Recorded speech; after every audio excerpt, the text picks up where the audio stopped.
ሰላም ፊልም ወዳዶች እንዴት ናችሁልን?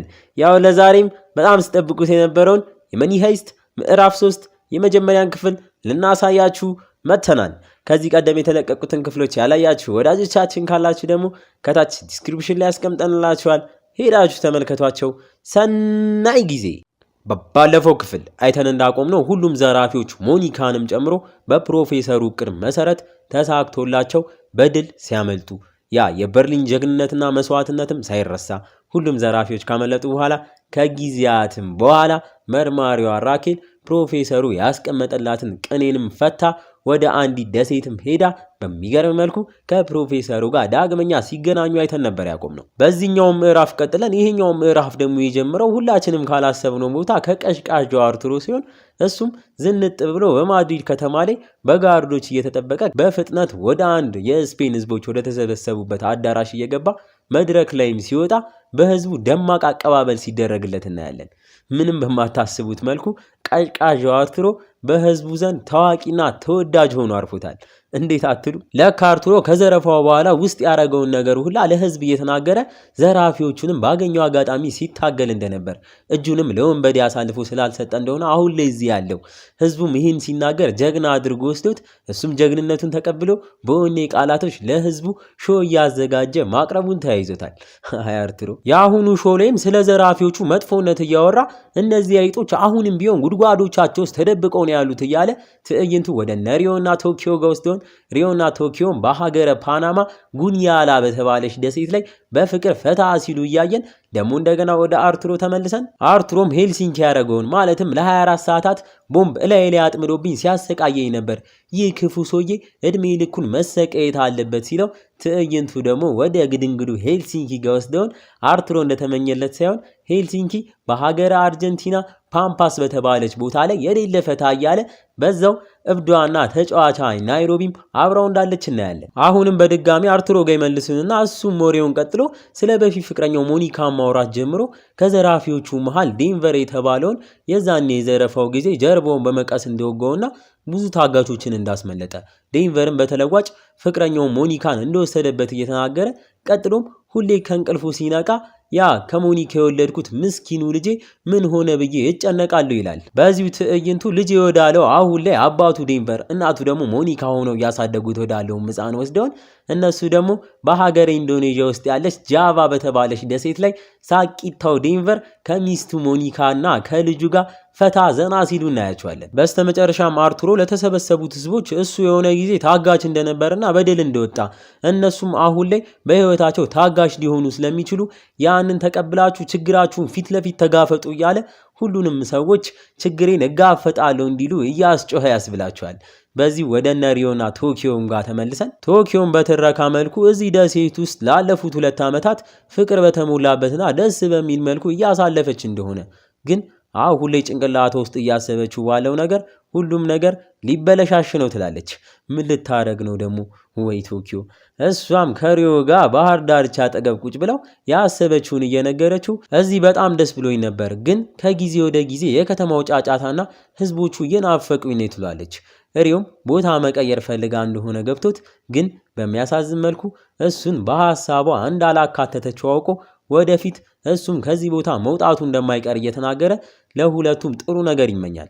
እሷም ለምን ያህል ጊዜ እንደምትይ ስለማታውቀው ለዘላለም በሚለያዘው እያለችው እሱም በሐዘን ተሞልቶ በሐሳቧ ይስማማል። ከመሄዷም በፊት የዛኔ ከሄልሲንኪ ጋር ከጥቁር ገበያ ላይ የገዛውን ስልክ አንዱን አውጥቶ እየሰጣት ስልኩ ስላልተመዘገበ ምናልባት አንዳችን ማውራት ከፈለግን በየ3 ቀኑ ልክ 6 ሰዓት ላይ ለ5 ደቂቃም ስልኩን በማብራት መልስም ከሌለ መልሰን በማጥፋት በፖሊሶች ሳንገኝ ማውራት እንችላለን፣ ስልክ ቁጥሬም ከጀርባው አለ እያለ ስልኩን ይሰጣታል። እሷም ተስማምታ የሰጣትን ስልክም ተቀብላ ተሰናብተው በጀልባም ከደሴቲቷ ርቃ ስትሄድ ሄዳም ፓናማ ከተማም ስትደርስ ለ2 ዓመታት ጨዋ ሆነ የነበረችው ቶኪዮም ናፍቆቷን በመጨፈርና በመጠጣት እያሳለፈች ሳታስበው 3 ቀናት አልፈው ከሪዮ ጋር የሚያወሩበት ቀን ይደርሳል። ግን እሷ ዘንግታው ነበር። ሪዮም ልክ 6 ሰዓት ሲደርስ ስልኩን አንስቶ ይደውላል። በሰዓቱ ምንም ምላሽ ያጣል። አሁንም ስልኩን እንዳበራው መልሶ ይደውላል። በተመሳሳይ ምንም መልስ ያጣል። በዚህ መሃል ነበር ከሳተላይት ጣቢያ ስልኩ የተገኘው። ቦታውም ፓናማ አልፎም ትክክለኛው ቦታ ጉኒያላ ደሴት እንደሆነ ካረጋገጡም በኋላ የስልኩ ባለቤት ደግሞ አናቤል ኮርቴዝ ወይም ደግሞ ሪዮ መሆኑን ያረጋግጣሉ። በሰከንዳቶች ልዩነት መረጃው ከሳተላይት ጣቢያ ወደ ናሽናል ኢንተለጀንስ ሴንተር ከዛም ቀጥሎ በደቂቃዎች ለኮሎኔል ፕሪቶ ይነገረዋል። ፕሪቶም ይህንን መረጃ እንዳገኘ ወዲያው የፓናማ ፖሊሶች ወደ ቦታው እንዲያመሩ ያዛል። ወደ ነሪዮም ጋር በስተመጨረሻ ቶኪዮን ማስታወሳ እሷም ስልኳን በመያዝ ደውላለት ማውራት ይጀምራሉ። እንግዲህ በዚህ ሳቢያ የቶኪዮም ያለችበት ቦታ በፖሊሶች ታወቀ ማለት አይደል በለው።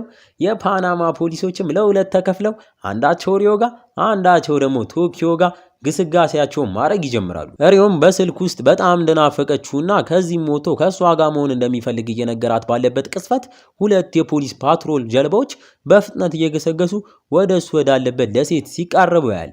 እሱም በስልክ ውስጥ እየጮኸ በፖሊሶች ተገኝተናል፣ ቶኪዮ ራስሽን አሽሽ እያለ ስልኩንም ባህር ውስጥ በመወርወር ወደ ቤት ውስጥ በመግባት ጀልባዎቹን ለማፈንዳት ባዙቃ ይዞ ሲወጣ እናየዋለን። በተመሳሳይ ቶኪዮም ጋር ፖሊሶች ተቃርበው እሷ ምግሬ አውጪኝ ብላ መሸሽ ትጀምራለች። ፖሊሶችም ስልኳን ይዛ እየሮጠች ያለችውን ቶኪዮን መከተል ጀምረው በስተመጨረሻ ግን ስልኳን አንዲት ውሻ ላይ ተንጠልጥለው አግኝተው ቶኪዮም እንዳመለጠቻቸው ይረዳሉ።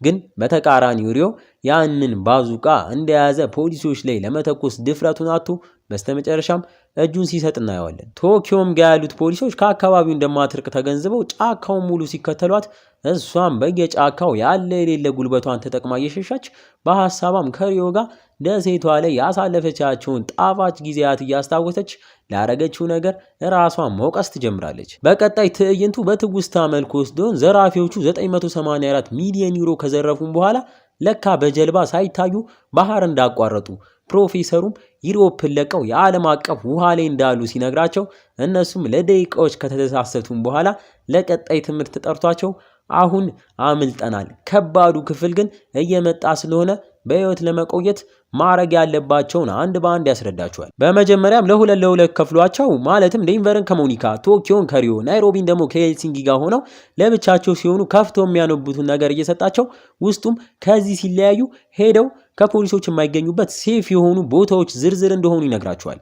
ያው አሁን እንዳታነቡት ያላቸው እርስ በርስ የት እንዳሉ እንዳይተዋወቁ ነው ማለት ነው። ቀጥሎም ዋይት ቦርድ ላይ የተጻፉ ቁጥሮችን እያሳያቸው ለእያንዳንዱ አህጉር የተለያዩ ቁጥሮች እንዳሉና ታዲያ እነዚህን ቁጥሮች በጭንቅላታችሁ ሸምድዳችሁ በመያዝ አስቸጋሪ ነገር ላይ ሆናችሁ እርዳታ ከፈለጋችሁ በዚህ ደውሉ፣ ከዛም ከቦታ ቦታ በሚያዘዋውሩ ሰዎች በኩል ወደ እኔ ምንም ሳትሆኑ ያደርሷችኋል ይላችኋል። ወደ አሁን የምንመለስና ቶኪዮም ከሚያሳድዷ ፖሊሶች ካመለጠች በኋላ ፕሮፌሰሩ እንዳላት ባለችበት አህጉር ስልክ በመደወል የሚያዘዋውራትንም ሰው በማግኘት ሰውየውም እየመራ ወስዷት ከ11 የተለያዩ ረጅምና አድካሚ የጉዞ ቀናት በኋላ በስተመጨረሻ ታይላንድ በምትገኝ አንዲት ቦታ ላይ በመውሰድ ወደ አንድ ገዳም ሄዳ እንድትጠብቀው ነግሯት እሱ ከአካባቢው ይሰወራል። ቶኪዮም እንደተባለችው ገዳሙ ውስጥ ገብታ እየዘዋወረች ሳለች ነበር ሁሌ ጠባቂ ብላ የምጠራው የፕሮፌሰሩን ድምፅ ስሟን ሲጠራት የሰማችው። ዞራ እንዳየችው በእንባ ተሞልታ ሄዳ ትጠመጠምበታለች። እሱም ስላገኛት ደስ ብሎት ተያይዘው ገዳሙን ለቀው በሞተ እየወሰዳት ከሪዮ ስልክ እንደተደወለለት ትጠይቋለች። እሱ ምንም መልእክት እንዳልመጣለት ነግሯት ጉዟቸውን እየኖረበት ወዳለውን ቤት ያደርጋሉ። ትዕይንቱም እነ ፕሮፌሰር ቤትም ወስደውን የፕሮፌሰሩ ቤት በአስገራሚ መልኩ መርማሪዋ ራኬል ከነ ልጇ ከነ እናቷ አብረው መኖር ጀምረዋል። ለካ ወዮ! ፕሮፌሰሩም ቤቱ እንደደረሰ ቶኪዮን ውጪ እንድጠብቀው ነግሮ ራኬልን ቶኪዮ እዚህ ስለመጣች ለጥንቃቄ ችግሩን እስኪፈታው ከእናትሽና ከልጅሽ ጋር ለትንሽ ጊዜ ቦታ ብትቀይር እያላት፣ ራኬል ግን ያንን ብቻውን ማድረግ እንደሌለበት ነግራው እኔን ከቶኪዮ ለመደበቅ ከፈለክ ሌላ የተሻለ ነገር ብታስብ ይሻልክ ነበር ብለው ቀጥ ብላ ወደ ውጭ ወጥታ ቶኪዮ ጋር ታምራለች። ወጥታም ከቶኪዮ ጋር እንደተያዩ ሁለቱም በንዴት ሊደባደቡ በፍጥነት እየተራመዱ ሲቀራረቡ በመሃልም ፕሮፌሰሩ ደርሶ እያገላገላቸው ራኬልን ከዚህ በኋላ የእነሱ አንድ አባል እንደሆነች ቢናገርም ቶኪዮም አላምንም ብላ ራኬል ከሃዲ ናት፣ ፖሊሶችን ከከዳች እኛንም ወደፊት መክዳቱ አይቀርም እያለች ስትሰድባት ራኬልን በንዴት በጥፊ እያጮለቻት ዝም ስታስብላት እናያቸዋለን። እንዲህ ከተዋወቁም በኋላ ወደ ቤት ገብተው ላለፉት ቀናት ሪዮ ለሚያዘዋውሩት ሰዎች ስልክ ካልደወለ እናም ፖሊሶች እስካሁን ዜና ላይ መያዙን ካልተናገሩ ምን ተፈጥሮ እንደሆነ ግራ እየተጋቡ በመሃልም ምናልባት ፖሊሶች ሚስጥር አሳልፎ እንዲሰጥ አስረው ያሰቃዩት ሊሆን እንደሚችል ጠርጥረው ቶኪዮን በድንጋጤም በመለመንም በሚመስል መልኩ ፕሮፌሰሩን ሪዮን ካለበት ማት እንዲያስወጣላት ትጠይቋለች። ፕሮፌሰሩም ቀበል አድርጎ እሺ እንደ ሪዮ አይነት ሌላ ከጥቁር ገበያ ላይ ስልክ የገዛ ሰው አለ ወይ ብሎ ይጠይቃታል። ቶኪዮም ሄልሲንኪ ገዝቶ ነበር ትሏለች።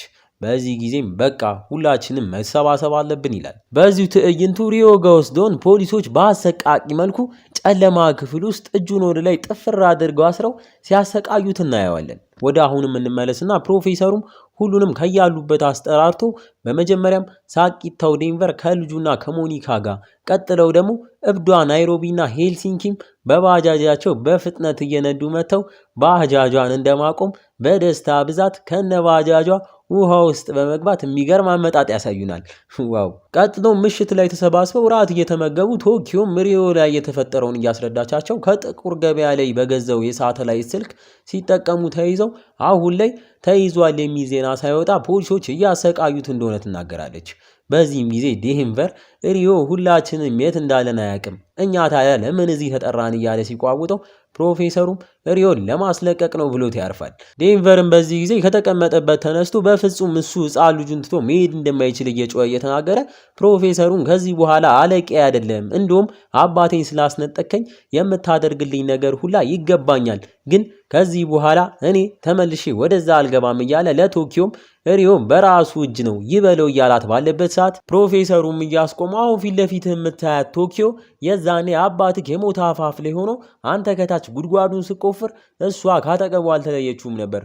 ሁላችንም ጥፋት እናጠፋለን፣ ግን ግሩፓችን አብሮ ይሆናል እያለው የእያንዳንዳቸውን ጥፋት ከነገራቸውን በኋላ የበርሊንን መስዋዕት አስታውሶ እሱ ባይኖር ሁላችንም እዚህ አንገኝም ነበር፣ በተጨማሪም ኦስሎ እንዲሁም ሞስኮ እያለ ቀጥሎም የእሱ ጥፋት ሆና አሁን ላይ ፍቅረኛ የሆነችውን ራኬልን ጠርቶ ያስተዋውቃቸዋል። እነሱም ሊዝበንን ወይም ደግሞ ራኬልን ሲያዩት ተገርመው በሱም ሳያበቁ ናይሮቢ ሪዮን ለማትረፍ እንደተቀላቀለች ትናገራለች።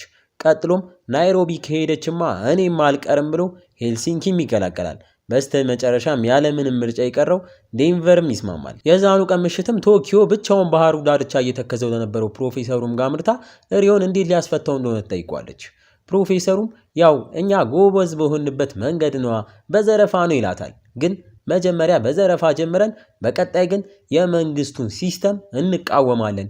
በአሁኑ ታጋቾችን ወስደን እየተደበቅን ብር እንዲያመርቱ አይደለም የምናደርገው ፊት ለፊት ወጥተን እኛንን መንግስቱን የሚያደርገውን ነገር እንዲያቆም የምናደርገው እያለ ሪዮንም ያደረጉት ነገር በይፋ ጦርነቱን ማወጃቸውን እነግራቸዋለን ይላል። ቶኪዮም ለዚህ ከባድ ነገር ታዲያ ምንድነው የምንዘርፈው ስትለው እሱም ቀበል አድርጎ አሁን የምንዘርፈው ወርቁን ነው ሲላት ብዙ ጠብቃ ወርቅ የተባለችው ቶኪዮም ግራ ሲገባት ፕሮፌሰሩ እኛ አሁን የምንዘርፈው ወርቅ ዝም ብሎ ወርቅ አይደለም በስፔን ናሽናል ባንክ መጠባበቂያ ተብሎ የተቀመጠውን ወርቅ ነው ይላታል። ግን በዚህኛው እኛ ፊልም ወዳጆች ሳንቀር በይፋ ከዘራፊዎቹ ጎን መሆናችንን አውጀናል። እናንተስ ግን አብራችሁን ናችሁ እና ሰብስክራይብ አድርጓ።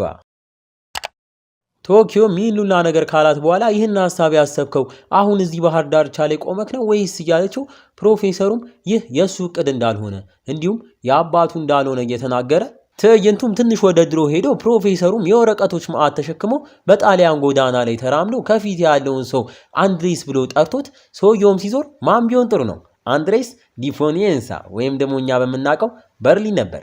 ያው ባለፈው ምዕራፍ ላይ ቢሞትም አሁን ግን በትውስታ ስላየነው ደስ ብሎናል። እስኪ ደስ ያለው ማን ነው? በርሊንም ፕሮፌሰሩን ትንሹ ወንድሜ እንኳን ወደ ውቢቷ ጣሊያን በደህና መጣ ያለው ተያይዘው ወደሚኖርበትን ቤት ይዞት ይሄዳል። እዚህ ጋር ወደፊት የምናውቀው ይሆናል። ብቻ በርሊንና ፕሮፌሰሩ ወይ በአባት ወይ በእናት የሚገናኙ ወንድማማቾች መሆናቸውን ፍንጭ ይሰጡናል።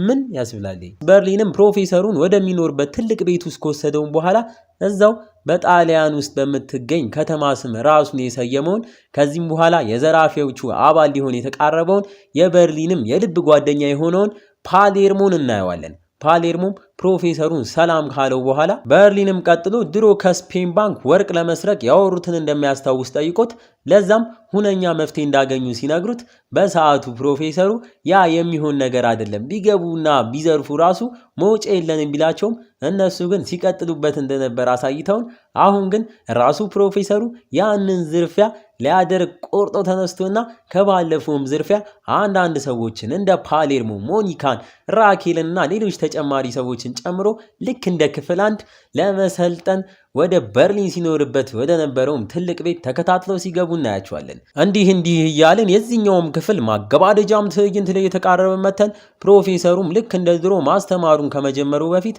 እንደ ማስጠንቀቂያ ማንም ከማንም ጋር ፍቅር መጀመር የለበትም ብሎ ዞር ሲል ራኬልን አይቷት የተናገረውን ይመልሰዋል። በቀጣይም በናይሮቢ በኩል ወደ ገደለው እንዲገባ ተነግሮት ወደ ባንኩ እንዴት ነው ሰብረን የምንገባው ስትለው እሱም ቀበል አድርጎ ከበድ ያለ ጩኸት በማሰማት ነው ይላቸዋል። ለዚህም የእነሱ ማስክ ያለበት ሎጎ የያዘም ፓራሹትን በለው ብቻ ውጪዎቹ በሚሉት ስሙ ዚብሊንግ ተብሎ የሚጠራውን ማሽን ማድሪድ ከተማ ላይ ውስጡም ከ140 ሚሊዮን ዩሮ በላይ ገንዘብ በመክተት ገንዘቡን እንደ ዝናብ ማዘነብ ህዝቡም ያን ገንዘብ ለመልቀም ሲራቆት እናያቸዋለን። በስተመጨረሻም ቶኪዮ ትረኳን እኛ ተመልሰናል ብላ ትዘጓለች። እና እንዴት ነው ፊልም ወዳጆች? መኒ ሃይስት ምዕራፍ 3 የመጀመሪያውን ክፍል ወደዳችሁት? ከወደዳችሁትና እንዲቀጥልም ከፈለጋችሁ እስኪ ይህን ቪዲዮ አነስ ያለች 2500 ላይክ አስገቧት። እንዲሁም ለወዳጅ ጓደኞቻችሁ ሼር ማድረጋችሁ እንዳትረሱ። በቀጣይ ክፍል እስክንገናኝ ፊልም ወዳጆች ነበርን። ቸር ቆዩልን።